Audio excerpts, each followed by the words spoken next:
നമ്മുടെ NTPC 2025 UG under ഗ്രാജുവേറ്റിന് ചോദിച്ചൊരു question ആണ്. അപ്പൊ ABCD എന്ന് പറയുന്ന ഒരു ട്രപ്പീസി ഉണ്ട്. ABCD എന്ന് പറയുന്ന ഒരു ട്രപ്പീസി ഉണ്ട്. ഞാൻ ചുമ്മാ ആദ്യം ഒരു ട്രപ്പീസി വരയ്ക്കുകയാണ്. ഓക്കെ, തല തിരിഞ്ഞ കുഴപ്പമില്ല, തല തിരിഞ്ഞ വരച്ചിരിക്കുന്ന കുഴപ്പമില്ല. എന്നാലും ABCD എന്ന് പറയുന്ന ട്രപ്പീസിയം. ഇതില് BC പാരൽ ടു AD എന്ന് പറഞ്ഞിട്ടുണ്ട്. അപ്പൊ ഞാൻ BC മോളി വരയ്ക്കുന്നു, AD താഴെ വരയ്ക്കുന്നു. ഇപ്പൊ ഓക്കെയാണ്. ABCD ട്രപ്പീസി ആയി, BC പാരൽ ടു AD ആയി.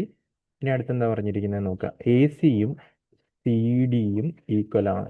AC യും CD യും ഈക്വൽ ആണ്. AC യും CD യും ഈക്വൽ ആണ്. ഓക്കെ, AC യും CD യും ഈക്വൽ ആണ്. അതവിടെ ഇരിക്കട്ടെ. ABCയുടെ വാല്യൂ 18. ABCയുടെ വാല്യൂ 18. ഓക്കെ, 18.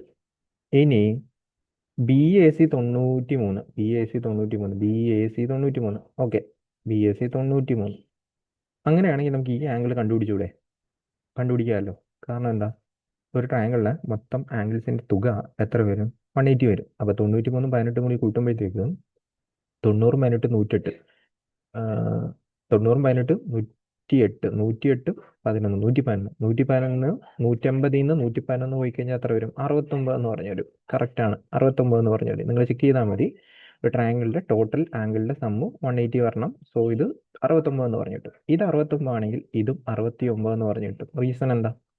കാരണം രണ്ട് പാരൽ ലൈൻസിനെ ഒരു ട്രാൻസ്വേഴ്സ് ലൈൻ കട്ട് ചെയ്യുമ്പോഴത്തേക്ക് വരുന്ന എന്താണ്, ഈ ഓൾട്ടർനേറ്റ് ഇന്റീരിയർ ആംഗിൾ സെയിം ആണ്.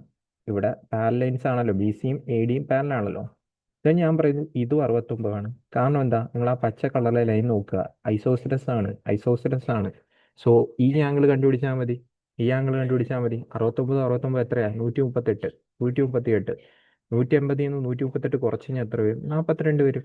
42. അപ്പോൾ ആൻസർ എത്രയായിരിക്കും? 42. ഇതേ മോഡല് പല ക്വസ്റ്റ്യനും ഉണ്ടായിരുന്നേ ഈ NTPCക്ക്. എന്ന് വെച്ച് കഴിഞ്ഞാൽ മാറ്റിയിട്ടുള്ള കുറേ ക്വസ്റ്റ്യൻസ് ഉണ്ടായിരുന്നു. സോ ഇങ്ങനത്തെ മോഡലെല്ലാം ചെയ്യുന്ന ഈ ഒരു രീതിക്കാണ്. ഓക്കെ, അതാണ് അപ്പോൾ ഈ ഒരു ക്വസ്റ്റ്യൻ്റെ ആൻസർ ആയിട്ട് വരുന്നത്.